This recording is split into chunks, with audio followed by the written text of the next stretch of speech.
गिबियावनो नोंथांमोनखौ आंनि चेनेलाव बयखौबो बरायनानै लानाय जाबाय।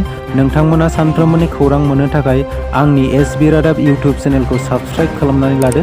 लोगोसे खौरांखौ मोजां मोनोब्ला लाइक, कमेन्ट आरो शेयार खालामनानै होदो। आंनि बे खौरांफोरखौ मोजां मोनगोन आरो खौरांफोरखौ जोबजासिम खोनासंलांगोन होननानै आसा खालामनाय थाबाय। दानिया नोंथांमोना खौरांखौ खोनासंलांदो। दिनैनि गिबि खौराङाव दं आसामनि डिफुआ मोन' बिधानसभा बियाबजों लक सभा बियाब जानो हायोब्ला आरो करिमगन्जआ मोन' बिधानसभा बियाबजों लक सभा बियाब जानो हायोब्ला बिटिआरनि सिङाव मोन' बिधानसभा बियाबखौ लानानै मानो अदालगुरि लक सभा बियाब जानो हाया? बे सोंथिखौ खालामदों मिरु एबसुनि आफादगिरि दिपेन बर' बिथाङा दरंनि सोलायै अदालगुरि लक सभा बियाब जानांगौनि थाखाय थांनाय सानाव क'अर्डिनेशन फर अदालगुरि पिएचइ डिमान्ड कमिटिनि बानजायनायाव अदालगुरि, बेरगाव आरो तामुलपुराव 2 घन्टा धरना हाबाफारिया जानानै थाङो। दरं मुङै 11था बिधानसभा बियाबखौ लानानै लक सभा बियाब दानो नागिरनायखौ जों माब्लाबाबो गनायनाय नङा होननानै गोख्रों रावजों बुंदों दिपेन बर' बिथाङा। अदालगुरि मुंजों बिटिआरनि मोन' बिधानसभा बियाबखौ लानानै लक सभा बियाब नांगौ होननानै गोख्रों दाबि खालामदों। बड'लेण्ड सोमावसारनायनि बड'फा उपेन्द्रनाथ ब्रह्मनि थांखियानो जादों राजखान्थियारि मोनथाय आरो गावारि खुंथाय आरो बेखौ लानानै सा 1135 सुबुंफोरा मुंख्लं जाबाय। बिएलटि आरो एनडिएफबिनि हाथियार लानानै सोमावसारनायावबो 5500 सुबुंफोरा मुंख्लं जाबाय।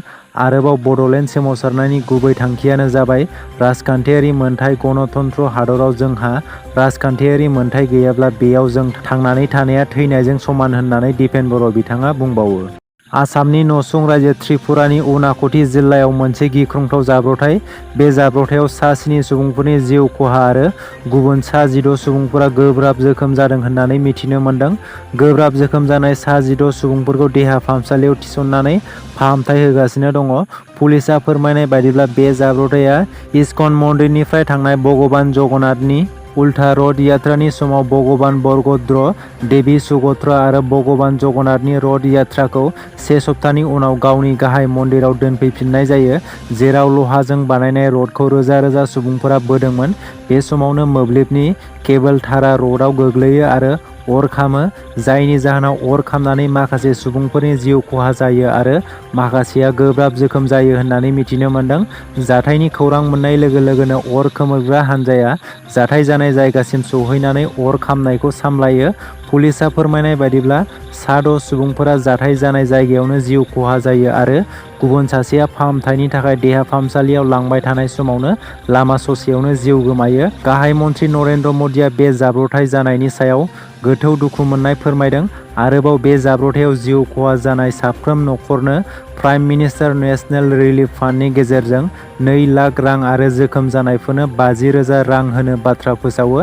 त्रिपुरानि गिबि मन्थ्रि मानिक साहायाबो जाब्रबथाय जानाय जायगायाव थांनानै खौरां लाहैयो।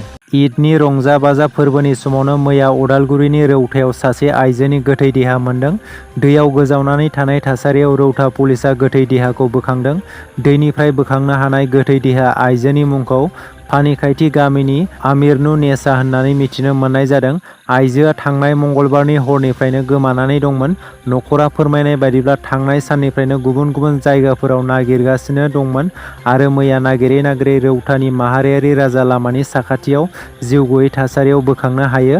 पुलिसआ आइजोनि गोथै देहाखौ पस्टमर्टेम खालामनो थाखाय लांनाय जाबाय होननानै मिथिनो मोन्दों। नीट आनजादाव बर'फोरनि गेजेराव बांसिन नम्बर लानानै उथ्रिसार जानो हानाय फरायसाखौ बरायदों। 2023 मायथाइनि एनटिएजों खुंजानाय नीट आनजादाव बिस्वनाथ जिल्लानिफ्राय 2 बर' फरायसाफोरा उथ्रिसार जानो हादों। नाजानाय थायोब्ला थांखिया जाफुंसार जानो हायो, बे बाथ्राखौ फोरमान खालामदों बिस्वनाथ जिल्लानि सिङाव थानाय खुंगुरी गामिनि थागिबि मणिशंकर दैमारिया।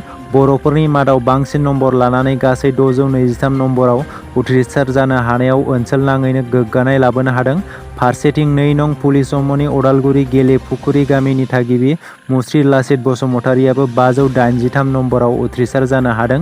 बिस्वनाथ बियाब दुलाराय बाथौ गौथुमनि बेन्दोङाव थानाय नीट आनजादाव उथ्रिसारनो हानाय 2 फरायसाफोरजों लोगोसे 2023 मायथाइनि एसएसएलसीआव गासै सा 14 आरो एचएसआव गासै सा 8 सेथि मासियाव उथ्रिसारनो हानाय फरायसाफोरखौ लोगोसेयै बरायदों।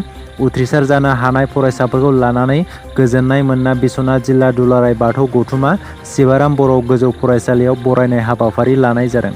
मोनसे जोबोद दुखुनांथाव जाथाय क'क्राझार जिल्लानि दतमायाव सानै बर' उन्दै हौवासानि जिउ खहा। न'नि साखाथियाव थानाय फुख्रिनि दैयाव दुगैबाय थानाय समावनो हरखाब गबनानै सानै बिदा-फंबाय उन्दै गथ'साया जिउ गोमायो। दतमानि बिफा दिपक नार्जारि आरो बिमा जयमती नार्जारिनि सानै फिसाज्ला बिदा-फंबाय फैलाव नार्जारि आरो कुणाल नार्जारिया फुख्रिनि दैयाव गबनानै जिउ खहा जादों होननानै मिथिनो मोन्दों। दैयाव गबनानै जिउ खहा जानाय सानै बिदा-फंबायनि बैसोआ 14 बोसोर आरो 5 बोसोर जागौमोन होननानै दुखुथिया नखरा फोरमायना होदों। दिनैनि खौराङा एसेनोसै। आसा खालामो नोंथांमोना खौरांखौ खोनासंनानै मोजां मोनबाय। खौरांखौ मोजां मोनदोंब्ला मोनसे लाइक खालामदो। लोगोसे सानफ्रोमबोनि खौरां मोननो थाखाय आंनि SB रादाब इउटुब चेनेलखौ साबस्क्राइब खालामनानै लादो। गोजोन्थों।